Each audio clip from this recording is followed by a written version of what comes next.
तो स्वागत है आप सभी का सोलो लेवलिंग रैग्नारॉक के एक और नए एपिसोड में। तो इस एपिसोड की शुरुआत में हम लोग सुहो को देखते हैं जो कि अपने मन में सोचता है क्या उसने अभी मुझे यंग मोनार्च कहा। एसल कहती है मैंने आपको पहचाना नहीं क्योंकि आप बहुत ही ज्यादा अलग दिखाई दे रहे हो, आप तो बिल्कुल मिस्टर संगजिनू की तरह ही दिखाई दे रहे हैं। इतना कहने के बाद एसल जो होती है वह वहीं पर बेहोश हो जाती है। सुहो बेरू से कहता है बेरू तुम्हें तो पता है ना कि वो कौन है, क्या वो ठीक है ना। बेरू कहता है लगता है बहुत ही ज्यादा थक चुकी है वो, इसी वजह से वो बेहोश हो गई है, हमें चिंता करने की कोई भी जरूरत नहीं है, यह ठीक है। सुहो ने सारे हंटर्स को बचा लिया होता है तो उसका जो क्वेस्ट का रिवार्ड होता है वो 3 एबिलिटी पॉइंट और 700 गोल्ड मिल जाते हैं। गोल्ड को देखने के बाद सुहो थोड़ा सा हैरान हो जाता है। उसके तुरंत बाद वो स्टोर विंडो को ओपन करता है, वहाँ पर उसे काफी सारी चीजें देखने को मिलती हैं। वो अपने मन में कहता है जैसा कि मैंने सोचा था, गोल्ड का यूज करके मैं आइटम्स को परचेज कर सकता हूँ। यहाँ पर काफी सारे पोशंस भी हैं, लगता है यहाँ पे काफी सारी चीजें हैं। सुहो को अपने बचपन की याद आ जाती है। वो अपने मन में कहता है क्वेस्ट को कंप्लीट करने के बाद पैसा मिलना, ये मुझे मेरे बचपन के दिनों की याद दिला रहा है। जैसे पापा ने दिए गए छोटे छोटे काम करने के बाद वो मुझे मनी पॉकेट देते थे।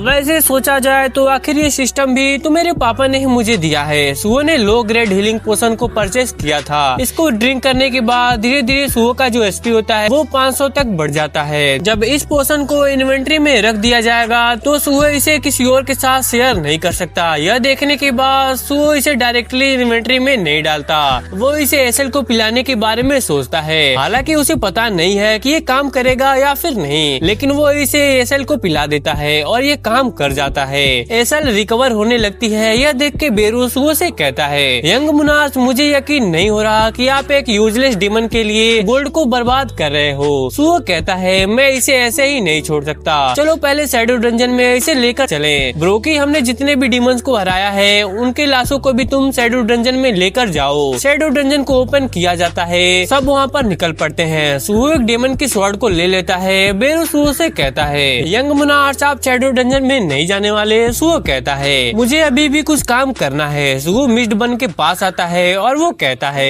ये आग में जल चुके हैं, तो जब मैंने पहली बार इन्हें देखा तो मुझे मिस्ट बन लगे थे, पर लग रहा है कि ये दर्द में है, जैसे कि ये आग में तड़प रहे हो। मुझे माफ कर देना, पर तुम लोगों की हेल्प करने के लिए बस यही तरीका है। सुहो इन सारे मिस्ट बन को स्ट्रॉम स्लैश का यूज करके खत्म कर देता है। आगे हमें थोड़ी देर बाद का सीन दिखाया जाता है जहाँ पर लिम ने एसोसिएशन के कुछ एजेंट को यहाँ पर बुला लिया था। इन्होंने अंदर इन्वेस्टिगेशन कर दिया होता है। तब यहाँ पर एक हाई लेवल का हंटर आ जाता है। इसका रैंक और नाम अभी के लिए हमें नहीं बताया गया होता है। एजेंट ने ऑलरेडी डंजन के अंदर जाके सारी चीजों को डिस्कवर कर लिया था। एक एजेंट हंटर को बताता है कि फील्ड टाइप डंजन के अंदर हमें लेजर टाइप के मॉन्स्टर की लाश और मिस्ट बन देखने को मिले हैं, लेकिन डंजनों के अंदर जो डेड हुए थे उनके घाव को देखा जाए तो ऐसा नहीं लग रहा कि वो किसी मॉन्स्टर के द्वारा मारे गए हैं। साथ ही अंधेरे में एक ग्राउंड रूम को भी देखने को मिला है। वो हंटर कहता है इसका मतलब मॉन्स्टर के अलावा भी अंदर कोई था। पीछे से लिम कहता है ठीक है अब मैं चलता हूँ। हंटर लिम से कहता है रुक जाओ, क्या तुम मिस्टर लिम हो जिसने इस इंसिडेंट का रिपोर्ट किया है? रिकॉर्ड में मैंने देखा है कि तुम्हारे साथ संग सुहो नाम का कोई था, क्या तुम्हें पता है कि वो कौन है? लिम बताता है अच्छा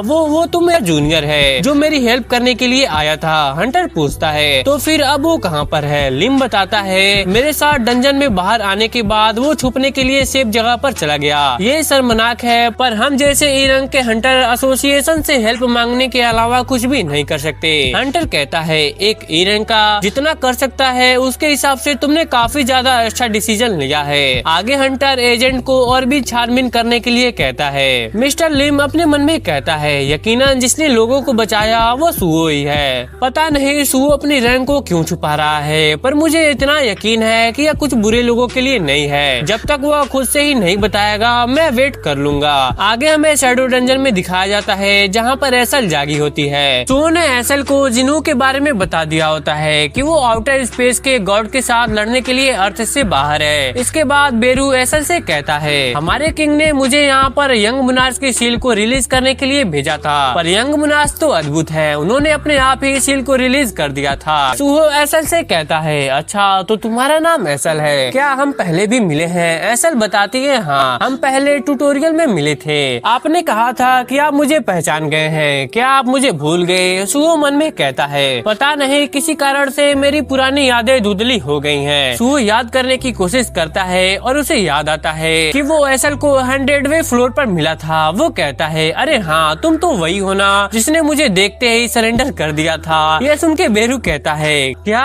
हाँ, तुमने यंग मुनाज को टेस्ट करना था और तुमने सीधा सरेंडर कर दिया। यह सुन के एसल बहुत ही ज्यादा शर्मा जाती है। आगे बेरू कहता है, चलो यह सब जाने दो, पर तुम इतनी कमजोर क्यों हो गई? डीमन रियल में क्या हुआ? एसल बताती है, शायद मुझे यंग मुनाज को भी एक्सप्लेन करना चाहिए। एसल बताती है, यंग मुनाज, आपने बेरू से सुना ही होगा कि डीमन किंग और डीमन नोबल को शैडो मुनाज यानी कि मिस्टर संगजिनू जिन्होंने खत्म कर दिया था, उसके बाद डीमन रियल में लाडीर परिवार नंबर 1 बन गया था। डीमन कासल में हम शैडो मुनार्च के आने का वेट कर रहे थे। सालों बीत गए लेकिन शैडो मुनार्च नहीं आए और ना ही हमें बुलाया और हम शांति भरी जिंदगी जीने लगे।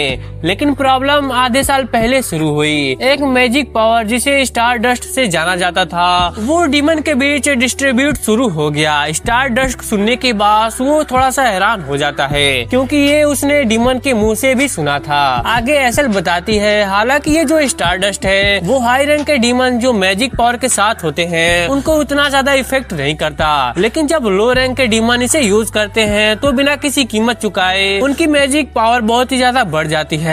स्टार डस्ट उनके लिए एक मौका बन गया। शैडो मुनार्च बहुत लंबे समय तक एब्सेंट थे तो डीमन एक ही गोल को माइंड में रखते हुए एक साथ आए। उन्होंने हमारे खिलाफ रिबेल शुरू कर दिया। लाडे परिवार जो शैडो मुनार्च द्वारा प्रोटेक्टेड था, उन डीमन के विद्रोह की वजह से वार छिड़ गया। शैडो मुनार्च ने भरोसा करके जिसे डीमन रियल्म को हमें सौंपा था उसके लिए हमने फाइट की, पर उन विद्रोही डीमन के खिलाफ हमारी परिवार कमजोर था और ऐसे आधे साल चलते हुए वार को आखिरकार में हम हार गए। विद्रोही डीमन में जो डीमन थे वो यहाँ तक नहीं रुके। परिवार के डीमन मेंबर्स जिनको उन्होंने कैद करके रखा था वो उनका ब्लड निकालने लगे थे। वो हमारे प्योर नोबल डीमन ब्लड पीने लगे ताकि और भी ज्यादा स्ट्रेंथ मिल जाए। ऐसे ही मेरे फादर और बाकी के परिवार ने अपनी लाइफ सेक्रीफाइस कर दी। मैंने भी अपनी पूरी स्ट्रेंथ लूज कर दी क्योंकि उन्होंने मेरे भी बहुत ही सारे ब्लड पी लिए थे। भागने के अलावा मैं कुछ भी नहीं कर पाई, सब मर गए, बस मैं ही अकेले जिंदा बच पाई। अब रियल में ले लिया गया है तो मुझे पता नहीं कि मैं शैडो मुनार्च से क्या कहूँगी। सुहो कहता है, तुमने जो कुछ भी किया वो बहुत ही ज्यादा ग्रेट किया। ये सुन के ऐसे बहुत ही ज्यादा भावुक हो जाती है। आगे सुहो कहता है, मैं कई बार ऐसे हालात में था जब मैं सोचता था कि अगर मेरी डैड मेरी जगह पे होते तो क्या करते। वो वहाँ पे नहीं थे, तब तुम और तुम्हारी परिवार ने अपनी जिंदगी दांव पे लगा के फाइट की। तो मुझे लगता है कि मैंने जो तुम्हें कहा वो तुमसे यही कहते